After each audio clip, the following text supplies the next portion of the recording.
All right, everybody, welcome to the first Survivor Assassin's Creed post-game podcast. I'm your host, Mason Harrell. I'm here with the creator of Survivor Assassin's Creed, Cheston Smith. Hello, everyone. And we're also here with your third place player from Survivor Assassin's Creed, Gabe Workman. I may have been third place, but I'm number one podcast, number one in your heart. True that. All right, well, we planned on having Nate here with us for this, but it was just hard finding a time. Everyone's been so busy, and it's kind of difficult to get everyone's schedules lined up. But we're going to make sure that the next podcast, Nate is there for sure, because we definitely want to hear his thoughts on everything. And I know his diabetic brother here, Gabe, is missing him tonight for sure. Yes, sir.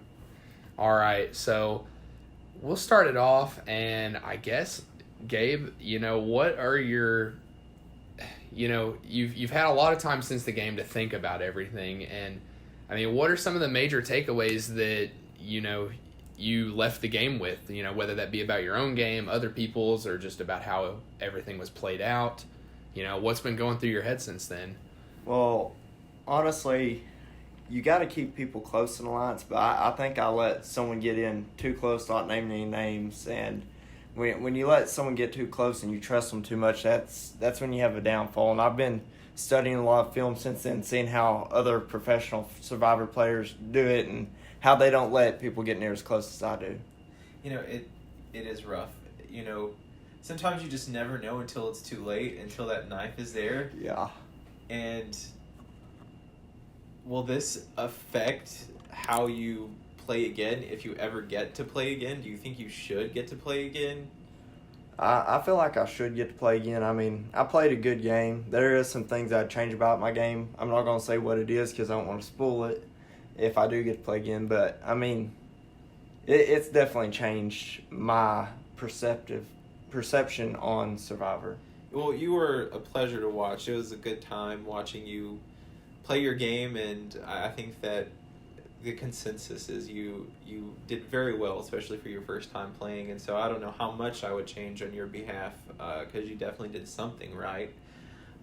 Mason, what do you think about it? No, I agree. As somebody coming in that didn't know you at all, Gabe, it was interesting to see, okay, well, early on you showed signs of this is a player that knows how to play at a higher level compared to most other just new people that have never played Survivor.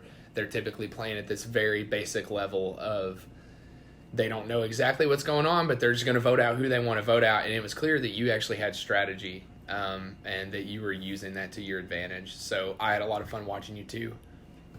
Well, that's a great compliment. We actually I went to Cheston's house before we started, and we were watching Cops R Us on Survivor, and they're good ones to watch as far as strategy and continuing on. I really took that into play of not thinking about what the next move is, but the one ahead of that, and just trying to stay ahead of the game. Yeah, that was the morning of the game. Yeah. And it was really odd that became sort of your story in Assassin's Creed. What were some of your favorite moments of Assassin's Creed? Probably that, not the last challenge we did, but the Final Four challenge. I don't know why, but I just enjoyed it because it was so hectic. And I felt like that was my biggest comeback in the game, is when I was like, oh no, I don't have my puzzle pieces. I left them somewhere and took off running, and then realized they're in my pocket and ran back and was able to finish it. That's challenge, hilarious. Yeah, that was a photo finish. It was exciting. It really was. Gabe really pulled it out there. My Boston Rob instincts came in out there at the end. Who knows what would happen had Yeah. Abby won that challenge. Could change Yeah, the game. it could have very well changed how everything happened. And it might have worked to my benefit. She might have been like, hey, let's get rid of Tyler. I mean, you never know. Yeah, it could have. And that's the crazy thing about Survivor is you never know when one immunity challenge differs for one person. Like, it could totally change the game. A lot of people in Survivor, they don't really worry about the immunities. They were like, well, I just rely on strategy and my social game, and you can do that all you want, but at the end of the day, somebody's immune, and that could bust your plan. It can change the way the game is played. So I think they're just as important as the other parts of the game.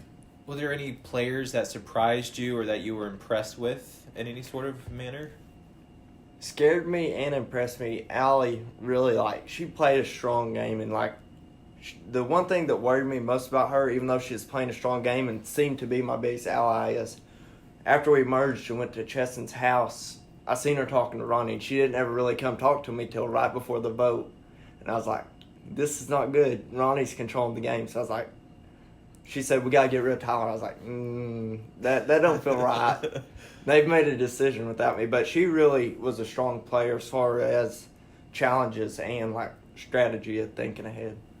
Yeah, that first merge vote was really rough for that side of the fence. Everyone sort of band together, and then it was Ryan and Ronnie and Allie just trying to make a move. Didn't have the numbers, though,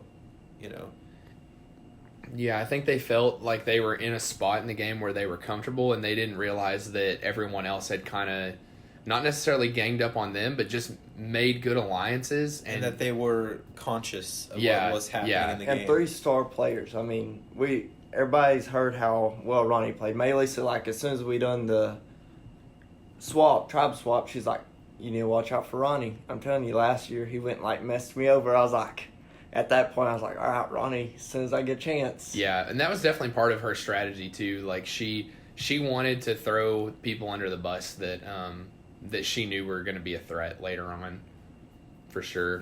That's smart. And I almost we were doing the egg toss, and it was me and Ronnie, and it kind of sounds bad, but I was counting numbers. I was like, okay, how many does my tribe have in this right now? What's the numbers? And so I was like, if we have the numbers in the tribal vote and it's going to be 2 of their members that win the immunity, I might just drop the egg to send him home right now. But it didn't work out that way, so I decided. That was definitely a pivotal moment in the game when no one had a chance to talk or make a plan. We just went right into tribal council to vote somebody out, and you wisely got you and Ronnie out of that situation to give the other side numbers. And you also received something for that, too. Exactly. It could have been one of the most pivotal parts in your game. In your opinion, what was your big move of the game? I'm honestly going to say is the whole Thomas move. Who just gives away an idol? Me and Mason were just saying that too. But yeah, we Cheston and I talked about this on the way in here, and I said, what do you think Gabe's biggest move is? And I knew what he was going to say, and I said, was it voting out Thomas to get the super idol? And he's like, yeah, 100%. He thought I was going to use it on the end. And what's bad is, I don't know if y'all heard it, but he's like, he came up to us, and it's me, Allie, and Ethan all together, and we had been together since the start, and he's like, Fab 4 to the end. And we had just talked about voting him out. I was like, yeah, bro, we're voting out Rod. And then that next vote, we voted him out. As much as there is strategy on the person who gives away their idol on their behalf, there is strategy there. But you have to be a pretty damn good player to convince someone to just give up. Oh, he their thought idol. I was going to save him. Yeah. And I feel bad that made why? him so mad. Why would he? He could just saved himself. Oh, why did he need you idols, to? Can you say Sandra and Denise? Yeah, exactly. I mean, and literally, I think in that situation, Denise wasn't even going to do that until Sandra brought that up. And it may have been the same way with you. I don't know. Did you have an idea of we're going to vote out Thomas before he ever said he would give you the idol, or did that come about because he said he would give you the idol? I knew he had a bunch of power. I knew he felt comfortable with our alliance. The idol deal was kind of an add-on of getting rid of him. That was the cherry on top of the cake. All right, I got an idol from him, and I'm taking him out. So you're we're getting rid of him. I might as well get an idol out of this deal. And not only just getting an idol, but I think we talked about this as soon as it happened. We were like, Gabe has a super idol now. He literally just made a super idol. And that's what I said. That was my bargaining piece. I was like, hey, man, I just read my paper again. It says I have to have the idol in my hands in order to use this. So you'll have to... And I was like, man, you got one? I wouldn't ask you if you didn't have one. If you didn't have 2 and you wouldn't keep one. So is there any way you could give me one? And we went behind the tree, and he's like... I was like, you got the stuff? And he's like, here you go, man. The drug deal was made. Well, and see, and that's a little bit of fault on him for not verifying that that's what your paper said. Like, if I was in that situation, I would have been like, let me read your paper. You know, like, there was no way I would make that deal if I wasn't reading the paper and that was what it said. How real was that Fab Four alliance? Like, it was you, Tyler, Allie, and Thomas? No, me, Ethan, Allie, and Thomas. And who came up with the concept of this Fab Four alliance? The person that came up with the name. Thomas. Yeah, I figured so. It was probably only real in Thomas's I mean, thought process. to an extent, it was a real alliance. Like, we thought about, like, okay, we could stick with this till the end, but then nobody disliked Thomas. I mean, you guys almost did. Three of you guys were in the top 5. Yeah. How early in the game was that alliance formed? Like round 1? Yeah. Round 2? Well, Allie came to me right off the bat, and I feel like it really came together when we did the tribe swap. Like, when we were the 4 that went and moved to the other tribe. So that really solidified it. Yeah. Mm-hmm. Yeah. Because we were like, well, there's 2 of them in this alliance and 4 of us. Well, a little bit of luck there, but, you know, when you get good luck in Survivor, you capitalize on it. And sometimes it doesn't even matter because Tyler, again, someone who name did not pop up in this alliance, snuck around it. You know, he found his way in the cracks of the alliance to make them sort of eat each other. That big gap between me and Allie, that's where Tyler slid in. You know, I love Allie. She's so fun to watch. Yeah. I've watched her play 3 games now, and she's so fun in all of them. She needs to be on live television. She's so animated. She has a big personality. She's not afraid to share her thoughts and feelings. But, you know, sometimes I can just get you in trouble. Some of her interviews from Big Brother 2 are I've went back and watched them, and they are the funniest things like I have ever. since looked them up, and I agree. Interviews. Yeah, she looked very thuggin' in most of those interviews. Gabe, what are some things that you didn't like about the season, the game? Like, obviously, you probably didn't like that you didn't win, but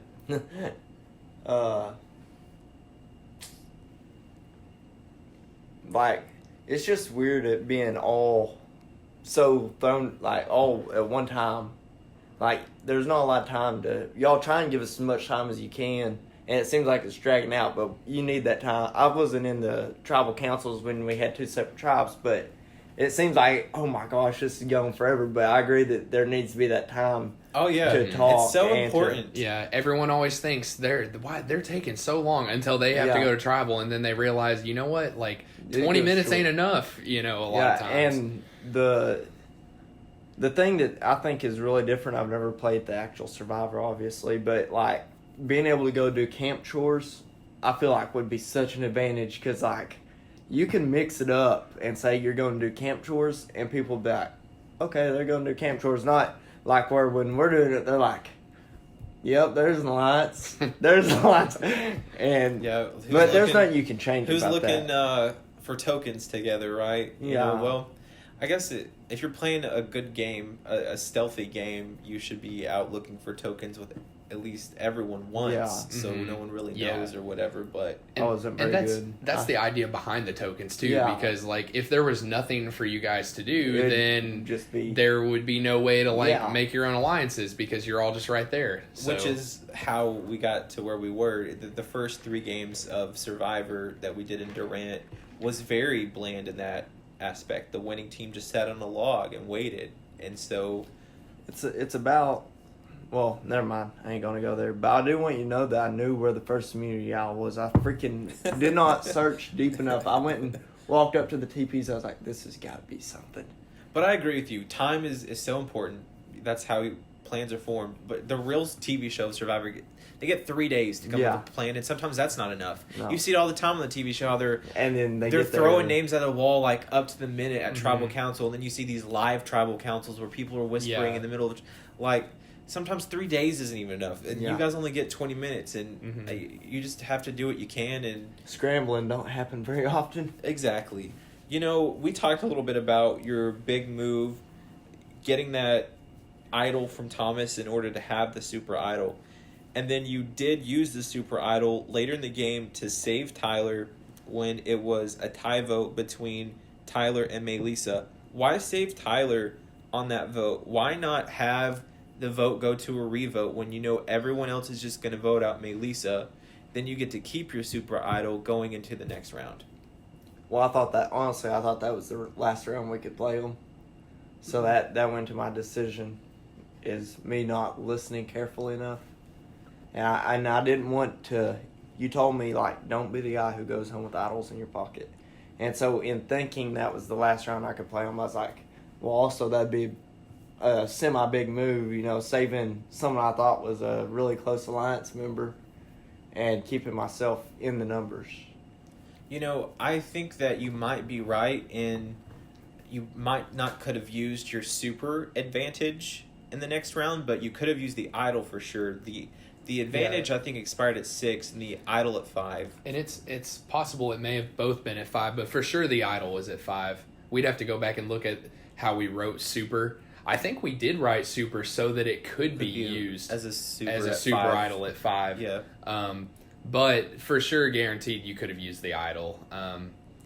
I mean, understandably, if you thought that was the last round, I agree. Then, you know, you got to use it then. So, I mean, it's just one of those things where, I mean, a lot of people in the game did not read the papers correctly. Yeah. We were constantly having to explain what this advantage did or what this did. And, you know, when I read them, Cheston typed all these out. They seemed like they were perfect explanations of how they worked, but people still just didn't understand. And I think it was because they'd get it and they wouldn't want anybody seeing, so they'd read it so fast and they're just skimming over it. Adrenaline just makes things go blurry. And maybe also because, you know, me and Mason have been submerged in Survivor for so long. A lot of people, this was their first or second game, you know, their experience with Survivor. So yeah, that's true. This is all new. Like, me and you could read something that says double vote at the top, and we don't even have to read the rest of the paper. Right. And like, we would know what it is and how it works, and you know, we might need to see when's the last time we could play it, but other than that, you know, and most of these people were like, what's that? You know, some people didn't even know what an immunity idol was. Yeah, I will say that the instructions and rulings of advantages and idols have gotten super specific thanks to Mason. That's why I'm so glad that we collaborated together to make Survivors. Like, I was just super, like, vague with things, but Mason's like, you need to, like, specify this and that, and we really did a great job with this season on specifying rules. What was some of the most important or the most important piece of advice that you received before starting this game to be as successful as you was, or that helped you the most in the game? I'm going to start out with one that would have helped me most in the game, and that was Cheston saying don't trust Tyler too much if I'd listened to it, and don't take him to the finals. The next, like, don't go home with an idol in your pocket, that was a big one. And like I said, just watching Survivors and realizing numbers is always what matters. Never vote off one of your own because you think you're making an alliance. Yeah, well said. Mm-hmm. Sometimes you don't know who one of your own is until they take a first shot at you. Yeah. Hope it's not too late. To be fair, I made everyone paranoid of everyone. I didn't just take a stab at Tyler before the game began. Yeah. But you knew he'd be my threat. I did. And that my downfall. And you did your own thing. You know, sometimes, like, you can warn a person about a disaster, but they don't understand it until they experience it themselves. But you also said don't get rid of him too early, so I was kind of caught in some confusion there of when to get rid of him. I mean, saving him for the final three's pretty much the opposite of too early. Like, yeah, that's the dumb part. But my thing is, like, here's my thinking is, I don't know what the next immunity challenge is, and Abby is strong in immunity challenges. And I was thinking, before I got into tribal council, when I got voted out, I was thinking, I have pissed off every single person in here. So if it comes down to me and Tyler, maybe I haven't pissed them off as much as Tyler. I think that was a good assumption other than Thomas. I would have loved to have done this because normally Survivor does this with the winner, whoever wins, or whoever won that final 3 and gets to pick who the final 2 are.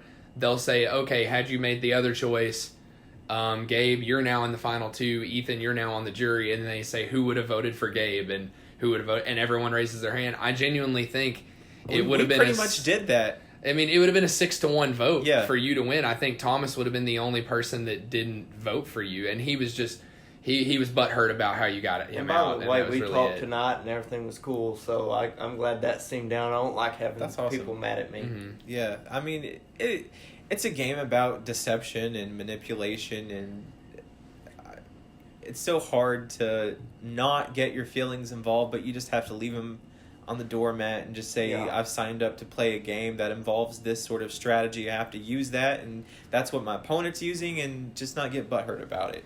Yeah. Mm-hmm. But I will say that we spoke to the jury as they were getting eliminated when Ronnie first got eliminated, and then Ryan, and then Thomas.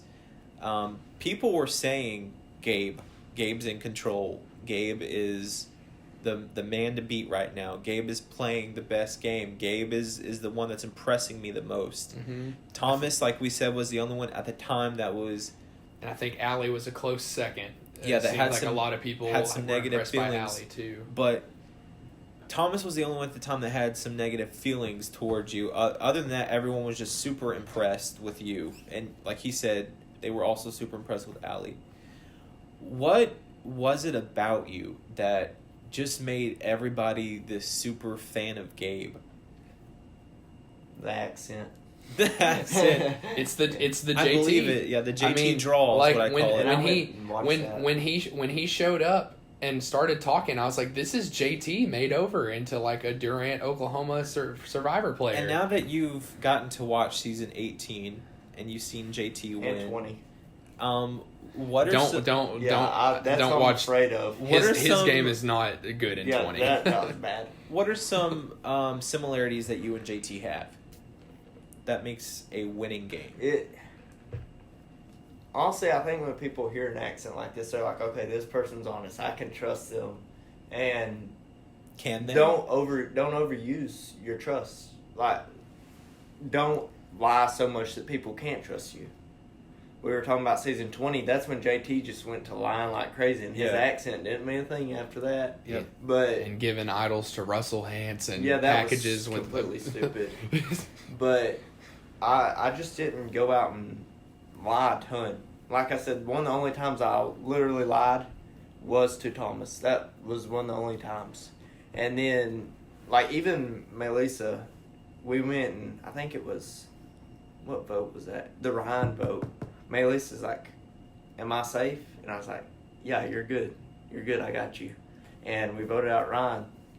And, like, at that point, I feel like that earned me a lot of trust. And then I didn't lie I didn't tell Melissa, like, no, you're good when we voted her out. I just didn't want to be blatantly lying. Mm-hmm. Unless it came down to, like, they directly asked me. And sadly, like, lying is such an important part of the game because you can't be honest with everyone. Yeah. Like, it's impossible to play the game of Survivor and just be completely honest with everybody and, like, hope to get to the end. But when you can tell the Yeah. truth to somebody, I think it helps a lot to earn their trust. Yeah, for sure. When they Well, think they're on your side of the boat and they know that you told them the truth. yeah, and when you do have to lie, I mean, you want people to think you're being honest, and how do you do that? You do that by making them think that you're a bad liar, and you did that by just being so honest with people most of the time that You just came off as super genuine. Yeah, All the time. Trying to be a genuine guy. Yeah, people want a genuine winner. That we don't want, some stuck up douchebag that just blows people off because no one else is as cool as him and doesn't have time for anybody else, and no one's as good a player as him, so we not as well play Survivor anymore because he's the ultimate survivor. So I can think of 2 people named Tyler that fits. yeah. Just a general question. When you start a game of Survivor, it's easy to tell who the social outcasts are. It was easy in Mason's season, last year's game, and this year's game. And there's nothing wrong with those people that aren't social butterflies. They are what make this world unique and special, and that's the way God intended it. But why vote those people out first? Why get rid of... It's not a good idea. Yeah, I mean, because late in the game, you know that they're not going to be... If you approached them, you're gonna have their vote. Like, no one else is going to approach them. Exactly. No one else is going to. You approached them first. You got someone loyal in your pocket. You know you can outthink them and outtalk them in the final two in the jury. You're going to have their vote throughout the whole game. Why not scoop one of them up or two of them up and just rock with it to the end? And argument's sake, maybe you did do that with Ethan. I didn't have a chance with anyone, really. Well, Ethan, he vibed with everybody. He got along with everybody. Ethan was kind of a social butterfly because he was so chill. I understand what he's saying, though, too, because at the same time, like, out of their original tribe, like, the person that you're describing in that situation, which I don't think this guy is normally like this, but he was in this season, was Robbie. And a lot of the, like, fear behind the way Robbie was playing was that everyone thought he had an idol, so he's just trying to, which I get, but at the same time, it would have been, like, so early that it would have been like, man, how would he have found an idol? I get, obviously, this was all your first time to play Survivor, so it was kind of funny to watch that, honestly, when I would go and interview people and they'd be like, I'm afraid of Robbie because I think he has an idol, and he was literally telling people, like, Mason, remember when we were playing Survivor, like, you use anything you can and throw out there and see what sticks to the wall to pin someone to go next if it's not you. Yeah, for and sure. If anybody can go at the beginning. So for somebody threw out the theory of, this is what's happening. Robbie actually has an idol. He's trying to trick us. And it stuck, and so they set that in their minds that this is an easy first vote. That way it kept everyone else safe. It's just an easy thing to do. Yeah. But in the situation of, like, scoop up one of those type of people, so obviously he wouldn't have gotten to do that with Robbie. So the next choice there would have probably been Sam. They had a chance again. Yeah. Sam got voted out before I got to, like, I wasn't in any of the tribal councils. They got voted out. Yeah, you completely missed all of the tribal councils until merge. Yeah, I didn't even think about that. Was he the only person that... I think you were the only person that didn't have to go to tribal until merge. Yep, super safe. Which that kind of doesn't look good for you, but it doesn't matter. Like, you use that time wisely of being safe to build relationships, and everyone wanted to give you the win because they felt good about it. I think I probably could have took a Robbie with me if I had to. And you know, Ronnie, I mean. Oh, I was going to say with Robbie, he actually said that if he ended up making it to merge, he was going to try to play. He had told me that, and so really, it would have been fun to, like, honestly see what he would have tried to do. Yeah, man. But Ronnie and me had a connection too, because, like, after the egg toss, we were over there waving across the creek and everything. What did you do when you had that whole camp to yourself? Did you go looking for stuff? I did. That's what I was hoping there was an idol around. That's what I want to hear. So you did. You went and looked, and obviously it had been found already. So nothing there. And I was always waiting right back at camp at the front, like I was waiting on them to come down afterwards. Like if I see movement, I like start heading up there to sit on a log or something, just waiting on them. What's up, Gabe? I've just been chilling. Enjoying my time, my break. The exact opposite. If we walk up on Thomas Dingler, he's just twirling Been doing that the whole time. Well, Gabe, it was great talking with you. I hope that this really was a good experience for you to just, like, sort of let out all of your demons from Assassin's Creed. I'm sorry that we had to make you wait for so long. After a huge game like that, you just need to get it all out, and typically we like to do it sooner. Life happens. I don't know what is going to be in the future for Gabe Workman, but I wish you the best wherever we see you. Hopefully we get to see you play again.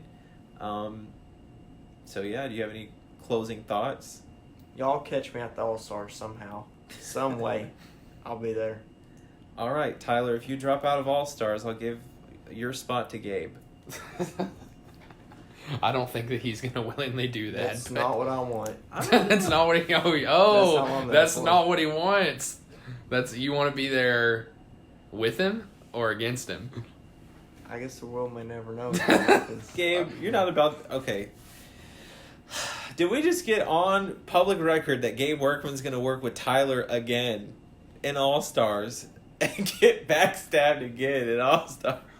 No comment. Okay. It's one of those, are you with me or are you against me? Okay, if that were to happen, okay, if that situation were to be fabricated into reality and it happens, do we get to call you the stupidest player ever? No. Wouldn't it be crushing to be eliminated at top 5 thinking he was my best friend again? All I gotta say is man, if it happens, You will not catch me going home because of Tyler Hamlin. I can promise you that. if All right. it happens, I I've do lost a have lot of respect. one last question that I thought of just from talking. If you do make All-Stars, I have no idea if you're going to or not. I don't know who's on the All-Star list. The only person that knows that in his own head is Cheston. What kind of people do you suspect that you'll work with in order to get further in that game if you're in it or in Whoever any makes game? me furthest in the game. Whoever. I mean, You can't come with a game plan into something. You gotta go Exactly. on the fly. That's true. you have to That's adapt, and you especially can't say too much to someone who could be your opponent. That's why, exactly. You know, And/or ally. Yeah, maybe. same thing in Survivor. Yeah. There's never an ally in One Survivor. and the same. Never an ally in Survivor, because your ally in Survivor in the final 2 becomes your what? Aren't you the one that beat Nate? He did. Yeah. When Nate took you? Yeah. You Oh, did. I took him. Oh, you took him and beat him? Oof. That's even worse. Nate's got to hear that. That's not getting edited out. Well, that'll be interesting. I mean, I made the decision to go with him over Autumn. That's There's true. the correct. That's the correct phrasing. so he there. didn't make the decision to take you over on him. No, It's actually it 100% was, factual that Mason got the sole decision on who to take to the final 2. Like Tyler did me and he backstabbed me. And I wouldn't even say that Mason made the decision to take Nate to the final 2 as much as the decision was to vote out Autumn. Yeah, it was definitely more of that. So She had that game locked up. Well, it's good talking to y'all. yeah, Yep. man, thanks for being here. Thanks for your time. Yeah. Anything else you'd like to add? Don't hold grudges. Just live life. There you go. All right. Great advice. Yep, good advice from Gabe Workman. So this has been the first Survivor Assassin's Creed postgame podcast. We will be doing more of these. Don't know when or who with yet, but we definitely will do some more. If any of you guys that played want to do a podcast, just let us know. There may be some of you that want to do one and we have no idea. Enjoy part 2. Enjoy part 2. I agree with that. We'll end it there. Yep. This- Part 2, May 15th. See you then.